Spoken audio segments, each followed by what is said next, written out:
ನಾವು ಸೈಕ್ಯಾಟ್ರಿಸ್ಟ್ ಅಥವಾ ಸೈಕಾಲಜಿಸ್ಟ್ ಹತ್ರ ಯಾವುದೇ ಪೇಷಂಟ್ಗಳು ಬಂದಾಗ ಒಂದು ಮುಖ್ಯವಾದ ಪ್ರಶ್ನೆ, ಸರ್ ಎಷ್ಟು ದಿನ ಮಾತ್ರೆ ತಗೋಬೇಕು ಅಥವಾ ಎಷ್ಟು ದಿನ ಟ್ರೀಟ್ಮೆಂಟ್ ತಗೋಬೇಕು ಅಂತ. ಒಂದು ನಾವೇನು ಅರ್ಥ ಮಾಡ್ಕೋಬೇಕಂದ್ರೆ, ಯಾವುದೇ ಒಂದು ಕಾಯಿಲೆ, ಮನಸ್ಸಿರೋದು ಮೆದುಳಲ್ಲಿ, ಮೆದುಳಿನ ಯಾವುದೇ ಒಂದು ಕಾಯಿಲೆ ಆದ್ರೂ ಕೂಡ ಅದಕ್ಕೆ ಲಾಂಗ್ ಟರ್ಮ್ ಟ್ರೀಟ್ಮೆಂಟ್, ಅದು ನ್ಯೂರಲಾಜಿಕಲ್ ಪ್ರಾಬ್ಲಮ್ ಇರ್ಬೋದು ಅಥವಾ ಸೈಕ್ಯಾಟ್ರಿಕ್ ಪ್ರಾಬ್ಲಮ್ ಇರ್ಬೋದು. ಯಾಕೆ ಈ ಥರ ಆಗುತ್ತೆ ಅಂದರೆ, ಮೆದುಳಲ್ಲಿ ಕೆಲವು ಸಲ ವರ್ಷಾನುಗಟ್ಲೆಯಿಂದ ಆಗ್ತಾ ಇರುವಂಥ ಕೆಲವು ಚೇಂಜಸ್ಗಳಿಂದ ಮಾನಸಿಕ ತೊಂದರೆಗಳು ಉಂಟಾಗ್ಬೋದು ಅಂತ ಎವಿಡೆನ್ಸ್ ಹೇಳುತ್ತೆ. ಸೊ ಅದು ಯಾಕೆ ಆಗ್ತಿದೆ ಅನ್ನೋದನ್ನು ಕಂಡುಹಿಡಿಯೋದು ಬಹಳ ಕಷ್ಟ. ಯಾಕೆಂದರೆ ಕೆಲವು ಸಲ 5-10 ವರ್ಷದಿಂದ ಇರ್ಬೋದು, 20-30 ವರ್ಷದಿಂದ ಇರ್ಬೋದು, ಕೆಲವು ಸಲ ಚಿಕ್ಕ ಮಗುವಿನಿಂದ ಈ ಚೇಂಜಸ್ಗಳು ಆಗಿದ್ದಿರ್ಬೋದು. ಇದು ಯಾವ ಕಾರಣಕ್ಕಾಯಿತು, ಯಾವುದರಿಂದ ಆಯಿತು, ಅಥವಾ ಯಾರು ಇದಕ್ಕೆ ಕಾರಣರು ಅಂತ ಕಂಡುಹಿಡಿಯೋದು ಬಹಳ ಕಷ್ಟ. ಇದು ಇನ್ನೊಂದು ಪ್ರಶ್ನೆ ನಮ್ಮನ್ನ ಎಲ್ಲರೂ ಕೇಳೋದು, ಇದು ಯಾಕಾಗಿರ್ಬೋದು, ಈ ಕಾಯಿಲೆ ಯಾಕೆ ಬಂತು ನನಗೆ ಅಂತ. ಅದಕ್ಕಿಂತ ಮುಖ್ಯವಾಗಿ ಕೆಲವು ಕಾಯಿಲೆಗಳಲ್ಲಿ ಮೆದುಳಲ್ಲಿ ಯಾವ ಚೇಂಜಸ್ ಆಗುತ್ತೆ ಅನ್ನೋದನ್ನು ನಾವು ವರ್ಷಾನುಗಟ್ಟಲೆ ರಿಸರ್ಚಿಂದ ಪಡಿಸ್ಕೊಂಡಿದ್ದೀವಿ. ಪ್ರಪಂಚದಾದ್ಯಂತ ಮಾನಸಿಕ ರೋಗದ ಬಗ್ಗೆ ರಿಸರ್ಚ್ ಆಗ್ತಿರೋದು ಈ ಕಾಯಿಲೆಗೆ. ಈ ಒಂದು ರಿಸೆಪ್ಟರ್, ಮೆದುಳಲ್ಲಿ ಕೆಲವು ರಿಸೆಪ್ಟರ್ಗಳಿರುತ್ತೆ, ಆ ರಿಸೆಪ್ಟರ್ ಕಾರಣ ಅಂತ ಗೊತ್ತಾಗಿರೋದ್ರಿಂದ ನಾವು ಅದಕ್ಕೆ ತಕ್ಕ ಟ್ರೀಟ್ಮೆಂಟನ್ನು ಕೊಡ್ತೀವಿ. ಟ್ರೀಟ್ಮೆಂಟ್ ಅಂದರೆ 2 ರೀತಿ ಇರುತ್ತೆ. ಒಂದು ಔಷಧಿಯಲ್ಲಿ ಕೊಡುವಂಥದ್ದು, ಎರಡನೇದು ಥೆರಪಿ ಅಥವಾ ಕೌನ್ಸಿಲಿಂಗಲ್ಲಿ ಕೊಡುವಂಥದ್ದು. ಇವತ್ತು ಔಷಧಿ ಬಗ್ಗೆ ತಿಳ್ಕೊಳ್ಳೋಣ. ನಾವು ಯಾವುದೇ ಒಂದು ಔಷಧಿಯನ್ನು ನಾವು ಕೊಟ್ಟಾಗ ಕಾಯಿಲೆಗೆ ಅನುಗುಣವಾಗಿ ಫಸ್ಟು ಯಾವ ಕಾಯಿಲೆ ಅಂತ ನಾವು ಕನ್ಫರ್ಮ್ ಮಾಡ್ಕೊಳ್ತೀವಿ. ಅದಾದ ಮೇಲೆ ಆ ವ್ಯಕ್ತಿಗೆ ಸರಿ ಹೋಗುವಂಥ ಒಂದು ಔಷಧಿಯನ್ನು ಬರೆದುಕೊಡ್ತೀವಿ. ಅದು ಟ್ಯಾಬ್ಲೆಟ್ ಇರ್ಬೋದು, ಇಂಜೆಕ್ಷನ್ ಇರ್ಬೋದು, ಸಿರಪ್ ಇರ್ಬೋದು, ಬೇರೆ ಬೇರೆ ವಿಧದಲ್ಲಿ ಮಾತ್ರೆಗಳು ಬರುತ್ತೆ. ಅದು ಕೊಟ್ಟಾಗ ನಮ್ಮ ದೇಹದೊಳಗೆ ಆ ಮಾತ್ರೆ ಹೋದಾಗ ಅದು ಪ್ರೊಸೆಸಿಂಗ್ ಆಗುತ್ತೆ.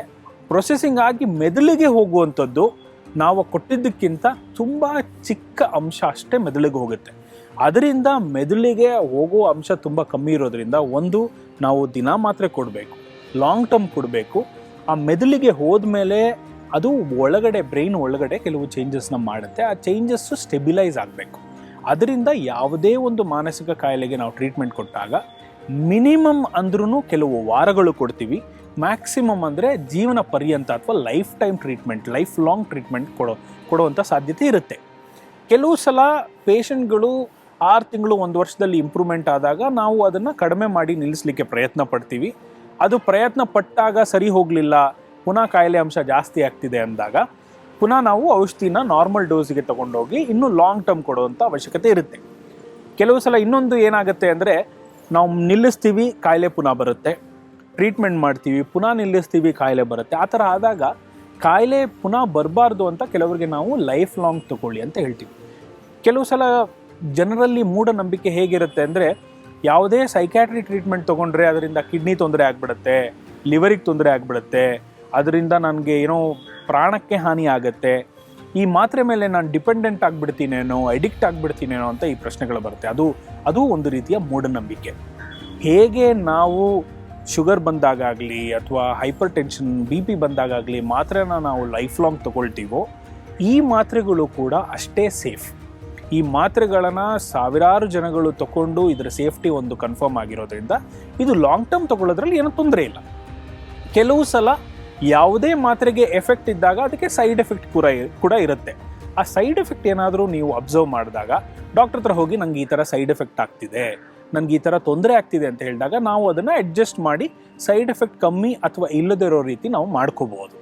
ಇದನ್ನು ಲಾಂಗ್ ಟರ್ಮ್ ತಗೊಳ್ಳೋದ್ರಿಂದ ದೇಹದ ಯಾವುದೇ ಭಾಗಕ್ಕೆ ಏನೋ ತೊಂದರೆ ಆಗಿಬಿಡುತ್ತೆ, ಡ್ಯಾಮೇಜ್ ಆಗಿಬಿಡುತ್ತೆ ಅನ್ನೋದೊಂದು ಮೂಢನಂಬಿಕೆ. ಆ ಥರ ಇರೋದ್ರಿಂದ ಯಾವುದಾದ್ರೂ ರಿಸ್ಕ್ ಇದ್ದಾಗ ನಾವು ಅದಕ್ಕೆ ಫಾಲೋಅಪ್ಗೆ ಕರಿತೀವಿ. ಉದಾಹರಣೆಗೆ 1 ತಿಂಗಳಿಗೆ ಒಂದ್ಸಲ ನಾವು ಫಾಲೋಅಪ್ ಕರಿಬೋದು, 3 ತಿಂಗಳಿಗೆ ಒಂದ್ಸಲ ನಾವು ಫಾಲೋಅಪ್ ಕರಿಬೋದು. ನೀವು ಫಾಲೋಅಪ್ಗೆ ಬಂದಾಗ ನಾವು ಇದ್ರ ಬಗ್ಗೆ ಎಲ್ಲ ವಿಶ್ಲೇಷಣೆ ಮಾಡಿ ಇದರಿಂದ ಏನಾದ್ರು ತೊಂದರೆ ಆಗ್ತಿದೆಯಾ ಅಂತ ತಿಳ್ಕೊಂಡು ಅದ್ರ ತಕ್ಕಂಗೆ ನಾವು ಬ್ಲಡ್ ಟೆಸ್ಟ್ ಮಾಡ್ಬೋದು, ಸ್ಕ್ಯಾನಿಂಗ್ ಮಾಡ್ಬೋದು, ಟೆಸ್ಟ್ ಮಾಡ್ಬೋದು, ನಾವು ಹೇಳ್ತೀವಿ. ಸೊ ಅದರಿಂದ ಒಂದು ಸಲ ನಾವು ಔಷಧಿ ಕೊಟ್ಟಾಗ ನಿಮ್ಮ ಕಾಯಿಲೆ 100% ನಾರ್ಮಲ್ ಆದ್ರೂ ಕೂಡ ನೀವು ಫಾಲೋಅಪ್ಗೆ ಹೋಗೋದು ಬಹಳ ಇಂಪಾರ್ಟೆಂಟು. ಎರಡನೇದು, ಕಾಯಿಲೆ ಯಾಕೆ ಇಂಪ್ರೂವ್ ಆಗಿದೆ, ಯಾಕೆ 100% ನಾರ್ಮಲ್ ಆಗಿದ್ದಾರೆ ಅಂದರೆ ಅದು ಮಾತ್ರೆಯಿಂದ ಆಗಿರ್ತಾರೆ. ಕೆಲವು ಸಲ ಜನಗಳು ಏನು ಮಾಡ್ತಾರೆ, ನಾನು 100% ನಾರ್ಮಲ್ ಆಗಿಬಿಟ್ಟೆ, ನನಗೇನಕ್ಕೆ ಮಾತ್ರೆ ಅವಶ್ಯಕತೆ ಇದೆ ಅಂತ ನಿಲ್ಲಿಸ್ಬಿಟ್ಟೆ ಅಂತ. ಅದು ಒಂದು ದೊಡ್ಡ ತಪ್ಪು. ಯಾಕೆಂದರೆ ಕಾಯಿಲೆ ನಾರ್ಮಲ್ ಆಗಿರೋದೇ ಔಷಧಿಯಿಂದ. ಆ ಔಷಧಿ ಬಿಟ್ಟ ತಕ್ಷಣ ಪುನಃ ಮೆದುಳಲ್ಲಿ ಆ ಏನು ವ್ಯತ್ಯಾಸ ಇದೆ ಪುನಃ ಆ ವ್ಯತ್ಯಾಸ ಕಂಟಿನ್ಯೂ ಆಗಿ ಇನ್ನೊಂದು ಸಲ ಕಾಯಿಲೆ ಬರೋ ಸಾಧ್ಯತೆ ಇರುತ್ತೆ. ಆ ಇನ್ನೊಂದು ಸಲ ಕಾಯಿಲೆ ಬಂದಾಗ ಅದೇ ಔಷಧಿ ಕೆಲಸ ಮಾಡುತ್ತೆ ಅನ್ನೋ ಗ್ಯಾರಂಟಿ ಇರೋದಿಲ್ಲ, ಅಷ್ಟೇ ಬೇಗ ರೆಸ್ಪಾನ್ಸ್ ಬರುತ್ತೆ ಅನ್ನೋ ಗ್ಯಾರಂಟಿ ಕೂಡ ಇರೋದಿಲ್ಲ. ಅದರಿಂದ ಒಂದು ಸಲ ಇಂಪ್ರೂವ್ಮೆಂಟ್ ಆಗ್ತಿದೆ ಅಂದಾಗ ಆ ಇಂಪ್ರೂವ್ಮೆಂಟನ್ನು ಮೇಂಟೈನ್ ಮಾಡಿಕೊಂಡು ಡಾಕ್ಟರ್ ಹೇಳೋವರೆಗೂ ಔಷಧಿ ಕಂಟಿನ್ಯೂ ಮಾಡೋದು ತುಂಬ ಇಂಪಾರ್ಟೆಂಟ್. ಕೆಲವು ಸಲ ನಾವು ಆ ಪೇಷಂಟ್ ಫ್ಯಾಕ್ಟರ್ ಇರ್ಬೋದು, ಫ್ಯಾಮಿಲಿ ಫ್ಯಾಕ್ಟರ್ಸ್ ಇರ್ಬೋದು, ಕಾಯಿಲೆ ಎಷ್ಟು ಸಿವಿಯರ್ ಆಗಿತ್ತು ಅನ್ನೋದ್ರ ಬಗ್ಗೆ ಇರ್ಬೋದು, ಅಥವಾ ಮಾತ್ರೆಯ ಎಫೆಕ್ಟ್ ಮತ್ತು ಸೈಡ್ ಎಫೆಕ್ಟ್ನ ನೋಡಿಕೊಂಡು ಇಷ್ಟು ದಿನ ಕಂಟಿನ್ಯೂ ಮಾಡಿ, ಇಷ್ಟು ವರ್ಷ ಕಂಟಿನ್ಯೂ ಮಾಡಿ ಅಂತ ನಾವು ಹೇಳ್ತೀವಿ. ಅದರಿಂದ ಲಾಂಗ್ ಟರ್ಮ್ ಇರುತ್ತೆ, ಲಾಂಗ್ ಟರ್ಮ್ ಇರೋದ್ರಿಂದ ತೊಂದರೆ ಆಗುತ್ತೆ ಅಂತ ಅಂದ್ಕೊಳ್ಳೋದು ಬೇಡ. ಯಾವುದೇ ಮಾನಸಿಕ ಕಾಯಿಲೆಗೆ, ಇದನ್ನು ಯಾಕೆ ಪದೇ ಪದೇ ಹೇಳ್ತಿದ್ದೀನಿ ಅಂದರೆ ತುಂಬ ಇಂಪಾರ್ಟೆಂಟ್, ಯಾವುದೇ ಮಾನಸಿಕ ಕಾಯಿಲೆಗೆ ಟ್ರೀಟ್ಮೆಂಟ್ ಲಾಂಗ್ ಟರ್ಮ್ ಇರುತ್ತೆ. ಕೆಲವು ತಿಂಗಳುಗಳಿಂದ ಕೆಲವು ವರ್ಷಗಳಿರುತ್ತೆ. ದಯವಿಟ್ಟು ಡಾಕ್ಟರ್ನ ಚೇಂಜ್ ಮಾಡೋದ್ರಿಂದಾಗಲಿ ಮಾತ್ರೆಯಿಂದ ಚೇಂಜ್ ಮಾಡೋದ್ರಿಂದಾಗಲಿ ಕಾಯಿಲೆ ತುಂಬ ಚೆನ್ನಾಗಿ ಇಂಪ್ರೂವ್ ಆಗುತ್ತೆ ಅಂತ ಅಂದ್ಕೊಳ್ಳಿಕ್ಕೆ ಹೋಗಬೇಡಿ. ಆ ಯಾವ ಡಾಕ್ಟರ್ ಇರ್ತಾರೋ ಅವ್ರ ಹತ್ರ ಹೋಗಿ ನೀವು ಡಿಸ್ಕಸ್ ಮಾಡೋದು ಭಾಳ ಇಂಪಾರ್ಟೆಂಟ್. ನಂಗೆ ಈ ಥರ ತೊಂದರೆ ಆಗ್ತಿದೆ, ಅಥವಾ ಈ ಔಷಧಿ ಎಲ್ಲ ಪೇಷಂಟ್ಗೂ ಅವರ ಕಾಯಿಲೆ ಬಗ್ಗೆ, ಅವರ ಔಷಧಿಯ ಬಗ್ಗೆ ತಿಳ್ಕೊಳ್ಳುವಂಥ ಹಕ್ಕಿದೆ.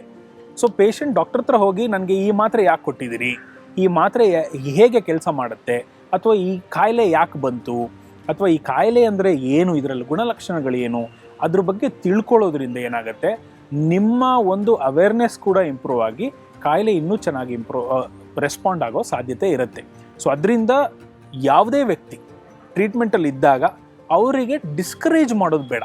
ಕೆಲವು ಸಲ ಸೊಸೈಟಿಯಲ್ಲಿ ತುಂಬ ಆಗುತ್ತೆ, ನೀನು ಯಾಕೆ ಮಾತ್ರೆ ತೊಗೊಳ್ತಾ ಇದೆಯಾ, ನಿಲ್ಲಿಸ್ಬಿಡು ಅಂತ ಹೇಳೋದು, ಇದು ಔಷಧಿ ಸರಿ ಇಲ್ಲ ಅಂತ ಹೇಳೋದು, ಅಥವಾ ಮಾನಸಿಕ ತೊಂದರೆಗಳ ಬಗ್ಗೆ ಅವೇರ್ನೆಸ್ಸೇ ಇಲ್ದಿರುವಂಥದ್ದು, ಅದು ತಪ್ಪು. ಇದನ್ನು ಟ್ರೀಟ್ಮೆಂಟ್ ತೊಗೊಂಡು ಬೇರೆ ಯಾವ ದೇಹದಲ್ಲಿ ಬೇರೆ ಯಾವ ಕಾಯಿಲೆ ಬರ್ಬೋದು ಅದೇ ರೀತಿ ಮಾನಸಿಕ ಕಾಯಿಲೆ ಕೂಡ ಹೌದು, ಅದನ್ನು ಕೂಡ ಚೆನ್ನಾಗಿ ಟ್ರೀಟ್ಮೆಂಟ್ ಮಾಡಿ 100% ನಾರ್ಮಲ್ ಆಗೋ ಸಾಧ್ಯತೆ ಇರುತ್ತೆ. ಒಂದೊಂದು ಪೇಷಂಟ್ ಒಂದೊಂದು ಥರ ಇರೋದ್ರಿಂದ ಅದನ್ನು ಸೈಕ್ಯಾಟ್ರಿಸ್ಟ್ ಹತ್ರ ಡಿಸ್ಕಸ್ ಮಾಡಿ ತಿಳ್ಕೊಳ್ಳೋದು ತುಂಬ ಅವಶ್ಯಕತೆ. ಧನ್ಯವಾದಗಳು.